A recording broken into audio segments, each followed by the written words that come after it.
कहानी की शुरुआत में हम ड्रासा नाम की एक शार्प शूटर को देखते हैं जो पिछले कई घंटों से एक टनल में छुपी हुई है। दरअसल वह यहाँ अपने शिकार का इंतजार कर रही होती है। ड्रासा को पास के एयरपोर्ट पर एक गवर्नमेंट अफसर को मारने का टास्क दिया गया था। कुछ ही देर बाद रनवे पर एक प्लेन लैंड करता है। ड्रासा को जैसे ही अपना शिकार नजर आया उसने उसे कई किलोमीटर दूर से एक ही शॉट में खत्म कर दिया। ड्रासा अपना ये काम इतनी बारीकी से अंजाम देती है कि वहाँ पर मौजूद गार्ड्स को पता ही नहीं चलता कि गोली किसने और कहाँ से चलाई। मिशन कंप्लीट करने के बाद ड्रासा अपनी माँ की कब्र पर जाती है जहाँ उसका फादर पहले से ही मौजूद होता है। यहाँ हमें ड्रासा के बारे में एक और बात मालूम होती है कि जब भी वह किसी को अपनी राइफल से मारती है तो उस बुलेट के कवर को अपने पास रख लेती है और फिर वह इन बुलेट कवर्स को अपने पिता को सौंप देती है। दरअसल ड्रासा एक कॉन्ट्रैक्ट किलर थी, यानी वह पैसों के लिए लोगों को मारा करती थी और अब तक कई लोगों को मार चुकी थी। इसे लोगों को मारना तो बिल्कुल अच्छा नहीं लगता था, लेकिन अब यह काम उसका पेशा बन चुका था। इसलिए ड्रासा उन बुलेट्स के कवर्स को अपने फादर को पकड़ा देती, जिससे उसका दुख थोड़ा कम हो जाता। ड्रासा अपने पिता को बताती है कि मुझे एक और नया प्रोजेक्ट मिला है जो पूरे 1 साल तक चलेगा। शायद इस दौरान मैं आपसे मिल नहीं पाऊंगी। जिस पर ड्रासा के फादर जवाब देते हैं, तुम हर साल आती हो और मुझे कुछ गोलियों के कवर पकड़ा देती हो, मगर अगले साल ऐसा नहीं होगा। मेरा कैंसर का लास्ट स्टेज चल रहा है, मेरे पास अब ज्यादा वक्त नहीं बचा और अगर आने वाले दिनों में मेरी मौत नहीं हुई तो मैं खुद 14 फरवरी वैलेंटाइंस डे पर अपनी जिंदगी खत्म कर लूंगा, क्योंकि अब मेरे पास जीने की कोई वजह नहीं है। तुम्हारी माँ भी मर चुकी है और तुम भी अपने काम के चलते साल में 1-2 बार मुझसे मिलने आती हो, इसलिए हो सकता है ये हमारी आखिरी मुलाकात हो। ये सुनकर ड्रासा की आंखें भर आती हैं। अब यहाँ सीन शिफ्ट होता है और हम देखते हैं इस कहानी के दूसरे लीड कैरेक्टर लेवाई को। लेवाई की जिंदगी बिल्कुल भी ठीक नहीं चल रही थी। उसे अक्सर भयानक सपने आते थे और नींद उसकी आंखों से कोसों दूर चली जाती थी। एक रात जब उसकी आंख बुरे सपने से खुलती है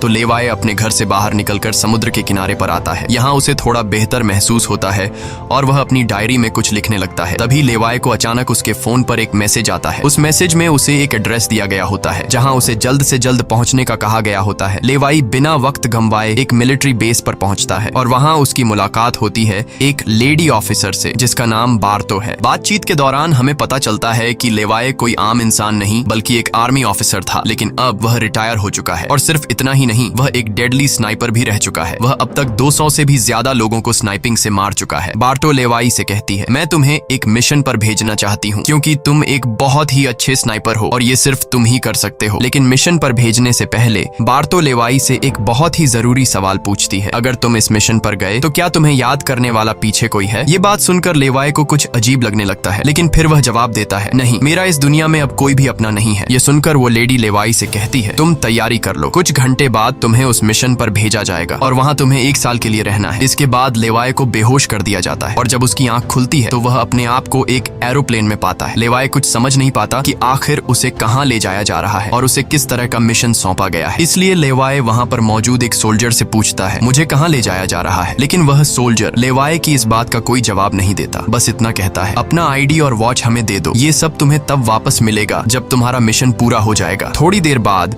वो सोल्जर उसे बताता है, अब तुम्हारा प्लेन से उतरने का वक्त आ चुका है। कुछ ही मिनटों में हम नो फ्लाइंग जोन एरिया में एंटर करने वाले हैं। यहाँ से आगे जाने की हमें परमिशन नहीं है। बस वह सिर्फ इतना बताता है कि नीचे उतरने के बाद तुम्हें अकेले 32 किलोमीटर नॉर्थ की तरफ पैदल जाना होगा, तब तुम अपनी मिशन वाली जगह पर पहुंच जाओगे। लेकिन लेवाई के दिमाग में अब भी एक ही बात चल रही थी। वो फिर से उस सोल्जर से पूछता है, आखिर हम जा कहाँ रहे हैं? इस पर सोल्जर जवाब देता है, मुझे इस सवाल का जवाब देने का परमिशन नहीं है। मेरी वर्दी में एक माइक्रोफोन लगा हुआ है। अगर मैंने तुम्हें इस जगह के बारे में बताया तो मुझे नौकरी से निकाला जा सकता है या फिर मारा भी जा सकता है। यह बात सुनकर लेवाई के गले में सांसें अटक जाती हैं। इसके बाद उसे एक पैराशूट दिया जाता है और प्लेन का दरवाजा खुलते ही लेवाई कूद जाता है और सेफली लैंडिंग करता है। लेकिन असली गेम तो अब शुरू होता है। 32 किलोमीटर की दूरी उसे पैदल तय करनी थी। लेवाई को पैदल चलते चलते 2 दिन बीत जाते हैं और 2 दिनों का लंबा सफर तय करने के बाद फाइनली वो उस जगह पर पहुंच जाता है। वो देखता है कि ये एक बहुत ही सुनसान इलाका है जहां इंसान तो दूर बल्कि उससे परिंदे भी नहीं दिखाई देते। तभी उसकी मुलाकात जेडी नाम के एक आदमी से होती है। जेडी 1 साल तक यहाँ मिशन पर था, अब उसकी ड्यूटी खत्म हो चुकी है, इसलिए अब लेवाई उसकी जगह संभालेगा। जेडी लेवाई को एक वॉच टावर की तरफ ले जाता है। टावर के टॉप पर पहुंचने के बाद लेवाई को अब भी समझ नहीं आ रहा था कि उसे यहाँ क्या काम करना है। यही सवाल जब वो जेडी से पूछता है तो जेडी जवाब देता है, यहाँ एक बहुत ही गहरी खाई है जिसे गॉर्ज नाम दिया गया है। ये एक बहुत ही मिस्टीरियस और गहरी खाई है जिसके बॉटम तक आज तक कोई भी नहीं पहुंच पाया। तुम्हारा काम बहुत ही सिंपल है, तुम्हें इस खाई की पहरेदारी करनी है। इसके बाद वो लेवाई को यहाँ के स्ट्रिक्ट रूल्स बताता है। वह कहता है, तुम यहाँ से बाहर महीने में एक ही बार हेडक्वार्टर फोन कर सकते हो, चाहे कुछ भी हो जाए।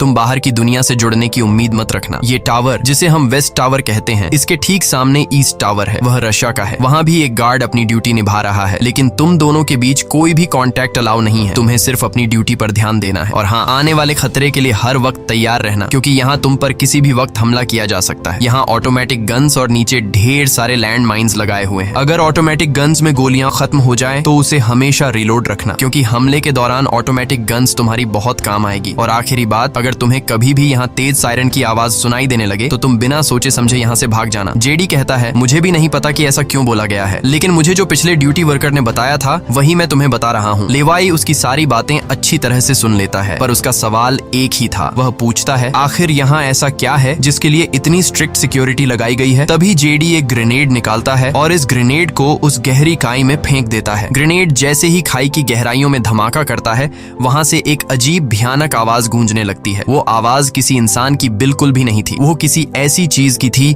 जो अंधेरे में छुपी थी। जेडी लेवाई की तरफ देखता है और कहता है, ये आवाज जो तुम सुन रहे हो, ये उन क्रीचर्स की है जिन्हें हम होलोमैन कहते हैं। ये क्रीचर्स इस घड़े के अंदर रहते हैं और तुम्हारी यहाँ पर ड्यूटी ये है कि इस घड़े के अंदर से किसी भी क्रीचर को बाहर निकलने नहीं देना है। कहा जाता है कि 1940 में यूएस आर्मी के 2400 आर्मी सोल्जर्स को इस गड्ढे के अंदर भेजा गया था, ताकि यह सोल्जर्स उस गड्ढे के अंदर मौजूद सभी क्रीचर्स को खत्म कर सकें। लेकिन आज तक उनमें से एक भी जिंदा सोल्जर वापस लौट कर नहीं आया। और अब जेडी लेवाई को पूरी इंफॉर्मेशन, हर एक चीज का बताकर घर वापस जाने की तैयारी करने लगा, क्योंकि उसने यहाँ 1 साल की ड्यूटी पूरी कर दी। अब लेवाई को यहाँ 1 साल तक ड्यूटी देनी थी। जेडी लेवाई को अलविदा कहकर यहाँ से निकल पड़ता है। वह बहुत खुश था क्योंकि 1 साल बाद वह घर जाने वाला था, लेकिन उसे पता नहीं था कि आगे उसके साथ कुछ ऐसा होने वाला है जिसके बारे में सोचने से भी डर लगता है। लोकेशन पर पहुंचने के बाद जेडी जैसे ही स्मोक करता है, तब एक हेलीकॉप्टर उसे लेने के लिए आता है। वह हेलीकॉप्टर उसके लिए रस्सी नीचे फेंकता है और जेडी इस रस्सी के जरिए ऊपर हेलीकॉप्टर में चढ़ने लगता है। हेलीकॉप्टर में बैठा एक सोल्जर पहले जेडी की आइडेंटिटी कंफर्म करता है। जेडी जब उसे अपनी पूरी इंफॉर्मेशन देता है तो हेलीकॉप्टर में बैठा वो सोल्जर पहले जेडी को शूट करता है और उसके बाद उसकी रस्सी काट कर उसे नीचे गिरा देता है। अब यहाँ एक बात तो साफ हो चुकी थी कि जो इस जगह आता है वो यहाँ से कभी लौट नहीं पाता। इसके बाद हमें अगले दिन का सीन दिखाया जाता है। लेवाई अपने काम को निभाने लगता है। सबसे पहले वो यहाँ की कुछ रिपोर्ट्स चेक करता है और जिन ऑटोमेटिक गन्स में गोलियां खत्म होती हैं उन्हें रीलोड करता है। इसी तरह से दिन गुजरते हैं और फिर 1 महीना। अब लेवाई को ये जगह बोरिंग फील होने लगी। वो सोचता है कि क्या 1 साल तक यहाँ बस अकेले ही रहना है, न किसी से बातचीत और न ही कोई एंटरटेनमेंट। इसीलिए टाइम पास करने के लिए वो अलमारी में रखी किताबें पढ़ने का सोचता है। जब वो अलमारी से किताबें निकालता है तो अचानक उसकी नजर अलमारी के पीछे की दीवार पर पड़ती है। उस दीवार पर कुछ नोट्स लिखे होते हैं। ये उन सभी लोगों के नोट्स थे जो इससे पहले इस टावर में अपनी ड्यूटी कर चुके थे। हर नोट में डर, अकेलापन और होलोमैन के खतरों का जिक्र था। एक दिन लेवाई को वेस्ट टावर से मशीन चलने की आवाज आती है। लेवाई जल्दी से अपने टेलीस्कोप से दूर से ईस्ट टावर को देखने की कोशिश करता है और तभी उसे एक लड़की दिखाई देती है और ये लड़की कोई और नहीं बल्कि ड्रासा होती है, जो कि उसकी अच्छी स्नाइपिंग की वजह से उसे इस टावर पर ड्यूटी दे दी गई थी। ड्रासा की खूबसूरती देखते ही लेवाई की नजरें उस पर जम जाती हैं, लेकिन लेवाई उससे बात नहीं कर पाता क्योंकि ऐसा करना रूल्स की खिलाफ वर्जी थी और ड्रासा को भी वेस्ट टावर में बैठे लेवाई के बारे में पता चल चुका था। अब इसी तरह से दिन गुजरते हैं और ये दोनों सोचते हैं कि क्या हमें एक दूसरे से बात करनी चाहिए या नहीं। कुछ दिन बाद ड्रासा का जन्मदिन आता है। अकेलेपन में घिरी हुई ड्रासा को लगता है कि उसे किसी से बात करनी चाहिए। वो लेवाई से बात करने की कोशिश करती है। ड्रासा एक व्हाइट बोर्ड के जरिए लेवाई से पूछती है, तुम्हारा नाम क्या है? इस पर लेवाई को रूल्स याद आते हुए कहता है कि नाम बताना अलाउड नहीं है, लेकिन ड्रासा मुस्कुराते हुए अपना नाम बताती है, मेरा नाम ड्रासा है। लेवाई भी ज्यादा न सोचते हुए अपना नाम बता देता है। ड्रासा बताती है कि आज मेरा बर्थडे है और ड्रासा अपने बर्थडे को सेलिब्रेट करते हुए डांस करने लगती है। ड्रासा लेवाई से पूछती है, क्या तुम्हें डांस करना आता है? लेवाई बताता है, नहीं, मुझे डांस करना बिल्कुल भी नहीं आता। जिस पर ड्रासा पूछती है, तो फिर तुम्हें क्या करना आता है? लेवाई जवाब देते हुए बोर्ड पर लिखता है, मैं शूटिंग थोड़ी बहुत अच्छी कर लेता हूँ। यहाँ ट्रासा उसकी शूटिंग स्किल्स चेक करने के लिए अपने टावर पर एक छोटी सी बॉटल उसके सामने रख देती है और लेवाई अपने टारगेट को निशाने पर रखते हुए एक ही गोली में उस बॉटल को फोड़ देता है। अब यहाँ ट्रासा भी पीछे रहने वाली नहीं थी। वह भी अपनी शूटिंग स्किल्स को दिखाते हुए लेवाई के टावर में रखी एक छोटी सी बॉटल को बिल्कुल परफेक्ट शूट कर लेती है, जिससे लेवाई को पता चलता है कि ट्रासा कोई आम लड़की नहीं बल्कि वह एक डेडली स्नाइपर है। धीरे धीरे दोनों की बातचीत बढ़ने लगती है। ट्रासा और लेवाई एक दूसरे को समझने लगते हैं, लेकिन तभी जब ये दोनों बातचीत में मसरूफ होते हैं, ट्रासा की नजर अचानक नीचे गड्ढे की तरफ जाती है। वो देखती है कि नीचे से कुछ भयानक क्रीचर्स यानी होलोमैन तेजी से वेस्ट टावर की तरफ चढ़ रहे हैं। वह जल्दी से लेवाई को अलर्ट करती है, नीचे देखो, तुम्हारी तरफ कुछ क्रीचर्स बढ़ रहे हैं। लेवाई जैसे ही नीचे देखता है, उसकी आंखें चौंक जाती हैं। नीचे सिर्फ एक या दो नहीं बल्कि हजारों क्रीचर्स ऊपर की ओर बढ़ रहे होते हैं। वो बिना वक्त गंवाए अपनी स्नाइपर राइफल उठाता है और एक एक करके क्रीचर्स को शूट करने लगता है, लेकिन क्रीचर्स की तादाद इतनी ज्यादा होती है कि लेवाई उन्हें अकेले संभाल नहीं पाता। इसलिए ट्रासा भी अपनी मशीन गन से गोलियां बरसाने लगती है। अब वेस्ट टावर यानी ट्रासा की तरफ भी क्रीचर्स बढ़ने लगे। ये दोनों अपनी अपनी साइड से इन क्रीचर्स को मारने लगते हैं, लेकिन तभी लेवाई देखता है कि एक क्रीचर ऊपर ट्रासा के टावर तक पहुंच चुका है और वह क्रीचर जैसे ही ट्रासा पर हमला करने वाला होता है तो लेवाई ईस्ट टावर से अपनी जबरदस्त स्नाइपिंग स्किल्स का इस्तेमाल करते हुए उस क्रीचर को मार गिराता है। अब लेवाई और ट्रासा दोनों को एहसास हो जाता है कि इस खतरनाक जगह में अगर जिंदा रहना है तो उन्हें मिलकर लड़ना होगा। सब कुछ संभालने के बाद ट्रासा बताती है, ये मेरी लाइफ का सबसे बेस्ट बर्थडे था। अगली सुबह लेवाई नीचे लगी लैंड माइंस को ठीक करता है और ऑटोमेटिक गन को रीलोड करता है। तभी अचानक खाई के अंदर से एक ड्रोन निकलता है। वो ड्रोन कुछ सेकंड्स तक लेवाई की तरफ देखता है। ड्रोन अजीब तरीके से स्कैन करता है। ये देखकर लेवाई हैरान रह जाता है और उसे कुछ समझ नहीं आता कि ये ड्रोन क्यों और किसके लिए भेजा गया था। इस तरह से दिन गुजरते हैं और फिर महीने। इन दोनों की आपस में दोस्ती होने के बाद अब उनके दिन अच्छे गुजर रहे थे और अब उन्हें अकेलापन बिल्कुल भी महसूस नहीं होता था। पर एक दिन ट्रासा बहुत ज्यादा सैड होती है क्योंकि आज 14 फेब था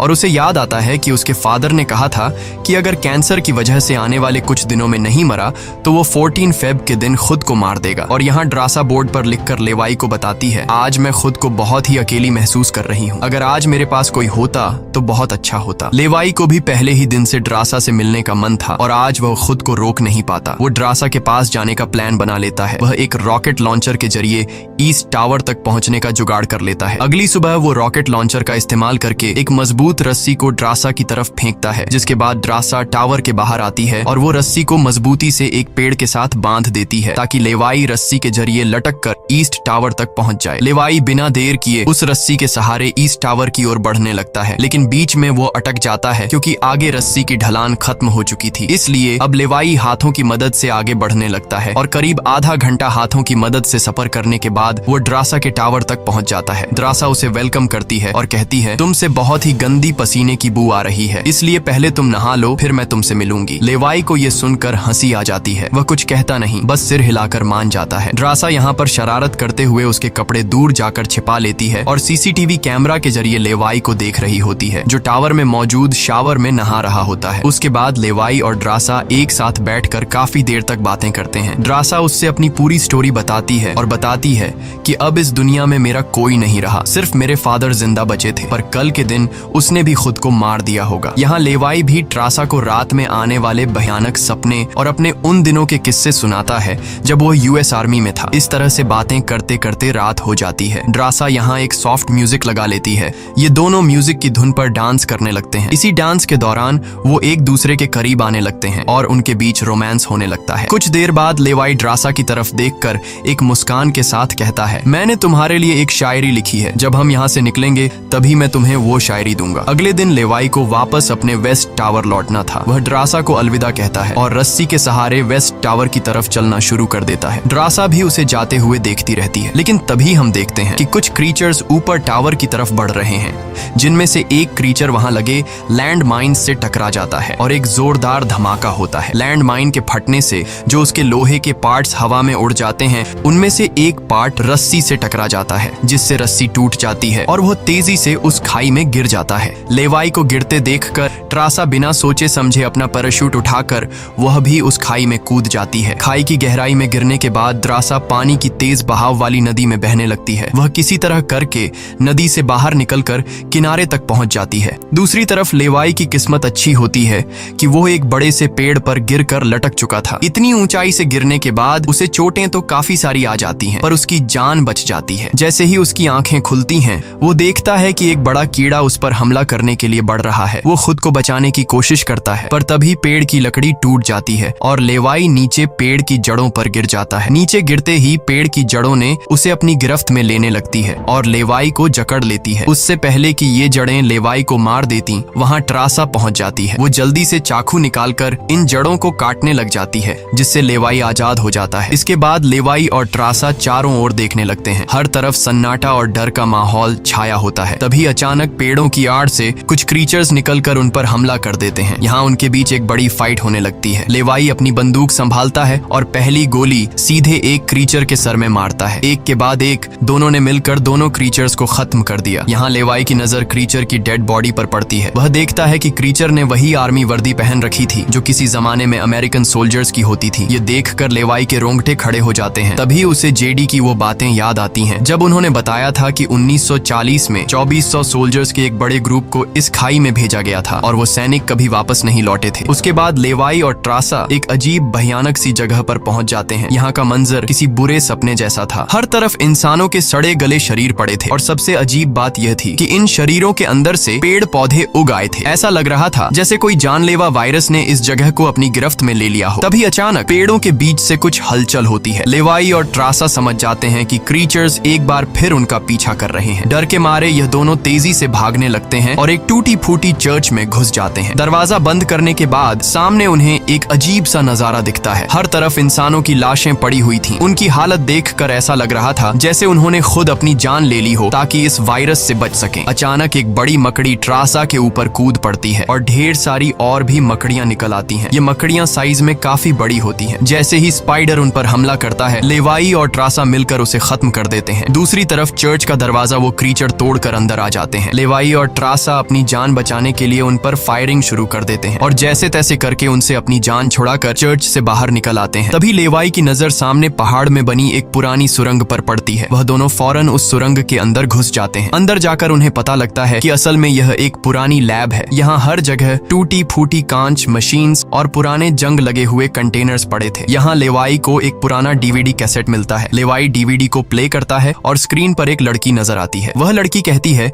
कि हम लोग यहाँ एक सीक्रेट केमिकल मिसाइल प्रोजेक्ट पर काम कर रहे थे। हमारे साथ सैकड़ों साइंटिस्ट थे, पर एक दिन यहाँ भूकंप आया। भूकंप के तेज झटके से मिसाइल की केमिकल लीक हो गई। जहरीला केमिकल हवा में मिलने लगा। कुछ ही घंटों में लोग वायरस से इन्फेक्ट होने लगे। वह लड़की अपना पेट दिखाते हुए बताती है कि मैं भी इन्फेक्टेड हूँ। हालांकि हमने मिलिट्री को सब कुछ बताया। हमने उनसे कहा कि इस पूरे इलाके को बॉम्बिंग करके तबाह कर दिया जाए ताकि इन्फेक्शन और फैल न सके, लेकिन उन्होंने हमारी बात नहीं सुनी। इस वीडियो को देखने के बाद लेवाई को वहाँ एक नए जमाने का कंप्यूटर मिलता है। लेवाई को समझ नहीं आता कि इस जगह में आज के दौर का कंप्यूटर कैसे रखा गया है। लेवाई उसे ऑन करता है और उसमें मौजूद जानकारी को देखकर एकदम सुन रह जाता है। उसे डार्क लेक नाम की एक कंपनी के बारे में पता चलता है जो पैरामिलिट्री बनाने का काम करती है। ये कंपनी यहाँ से इन्फेक्टेड लोगों के सैंपल्स इकट्ठा करके अपने कंट्री के सोल्जर्स को सुपर सोल्जर्स में कन्वर्ट करने के लिए उन पर एक्सपेरिमेंट करती है। यही वजह है कि कोई भी देश इस जगह को मिटाना नहीं चाहता। इसके अलावा लेवाई को यह भी पता चलता है कि यह जो खाई है, यहाँ पर एक बहुत ही बड़ा मिसाइल है जिसकी एक्टिवेशन पर जब वो फटेगा तो 4.2 किलोमीटर की लंबाई में सब कुछ मिटा देगा। लेवाई और ट्रासा ये सारा राज समझ जाते हैं। उन्हें पता चल जाता है कि जिस लेडी बार्तो ने उन्हें यहाँ भेजा था वही इस जगह की ओनर है और वो इस जगह का गलत इस्तेमाल कर रही है। और इस जगह को सीक्रेट रखने के लिए लेडी बार्तो हमेशा ऐसे इंसान को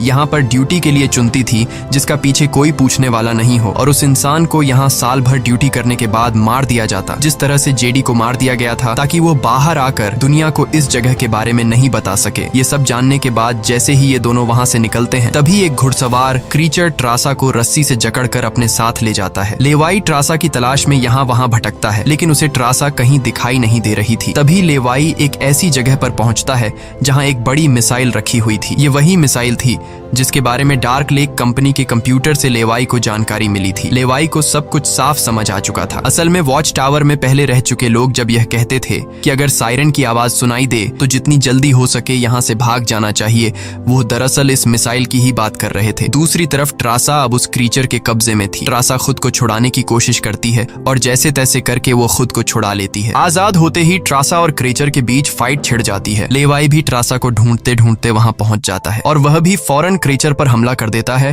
और ये दोनों मिलकर उसे आग लगाकर जला देते हैं। और अब बारी आती है इन लोगों की यहाँ से निकलने की, मगर आगे का रास्ता और भी ज्यादा मुश्किल था। जैसे ही लेवाई और ट्रासा आगे बढ़ते हैं, सामने एक खतरनाक इलाका आता है जहाँ से निकलना एक बहुत ही बड़ा चैलेंज था। यहाँ इंसान और पौधे आपस में पूरी तरह से जुड़े हुए थे, जैसे कि वह किसी खतरनाक एक्सपेरिमेंट का नतीजा हो। खैर, ये लोग हर कदम को संभाल कर रखते हुए आगे बढ़ते हैं कि तभी ट्रासा का पैर फिसल जाता है, जिससे ये पौधे एक्टिवेट हो जाते हैं। वो ट्रासा को जकड़ लेते हैं, लेकिन यहाँ लेवाई हिम्मत दिखाते हुए आगे बढ़ता है और अपनी पूरी ताकत से ट्रासा को छुड़ा लेता है। वह बॉम्ब का इस्तेमाल करके वहां के पूरे प्लांट सिस्टम को उड़ा देता है। लेवाई ट्रासा को लेकर वहां से बाहर निकल आता है। थोड़ा सा आगे चलने के बाद उन्हें एक गैराज नजर आता है जहां पर एक गाड़ी खड़ी होती है। ये दोनों जल्दी से उस गाड़ी में बैठ जाते हैं और उस जगह से निकलने की कोशिश करने लगते हैं। आखिरकार कुछ दूरी तय करने के बाद उन्हें एक रस्सी नजर आती है जो ऊपर वॉच टावर तक जाती थी, लेकिन अब वो क्रीचर्स भी उनका पीछा करते हुए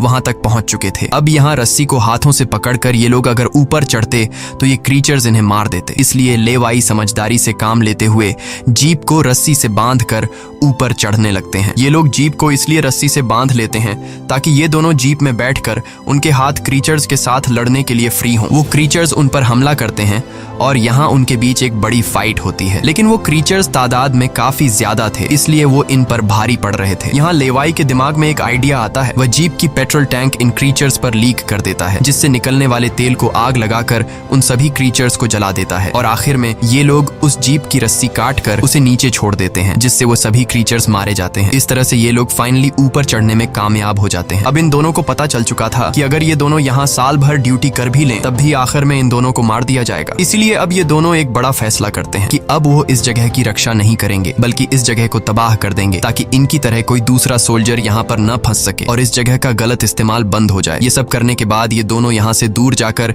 एक नई जिंदगी की शुरुआत करेंगे। यहाँ ट्रासा कहती है, मेरे पास फ्रांस में छुपने के लिए एक जगह है, हम वहाँ जाकर शादी करेंगे और आगे की जिंदगी वहीं पर बिताएंगे। लेवाई ट्रासा की बात मान जाता है और अब वह कहता है, मुझे वापस अपने टावर पर जाना होगा। मैं वहाँ जाकर टावर में एक बॉम्ब फिट करूंगा और साथ ही इस मिसाइल को भी एक्टिवेट कर दूंगा, जिससे यह पूरी जगह तबाह हो जाएगी। जिसके बाद लेवाई रस्सी की मदद से अपने टावर तक पहुंच जाता है। इस बीच लेडी बार्तो लेवाई से कांटेक्ट करती है और सवाल करती है, क्या तुम इस गड्ढे के अंदर गए थे, क्योंकि किसी ने हमारे कंप्यूटर को ऑन किया है। लेवाई यहाँ पर झूठ बोलकर बताता है, नहीं, मैं वहाँ नहीं गया था। लेकिन बार्तो जानती है कि लेवाई झूठ बोल रहा है। उन्होंने सिक्योरिटी कैमरास में सब कुछ देख लिया था कि लेवाई और ट्रासा दोनों गड्ढे के अंदर गए थे। फिर भी वो अपनी बात को आगे बढ़ाते हुए कहती है, अगर तुम नहीं गए तो फिर जाहिर सी बात है कि यह सारा काम उस वेस्ट टावर वाले गार्ड का है। तुम एक काम करो कि उस वेस्ट टावर वाले इंसान यानी ट्रासा को मार दो, क्योंकि उसने रूल तोड़ा है। यहाँ लेवाई हाँ तो बोल देता है, लेकिन बार्तो को पता चल चुका था कि यह उसे नहीं मारेगा और वह समझ चुकी थी कि ये दोनों अब यहाँ से भागने वाले हैं और बाहर जाकर दुनिया को इस जगह के बारे में बता देंगे। इसीलिए वह खुद हेलीकॉप्टर में यहाँ पहुँचती है। लेकिन बार्तो के पहुँचने से पहले ये दोनों अपनी पूरी तैयारी कर चुके थे। लेवाई टावर से काफी दूर जाकर अपनी लाइफ का सबसे लंबा शॉट लेता है और सीधा उस टावर पर गोली मारता है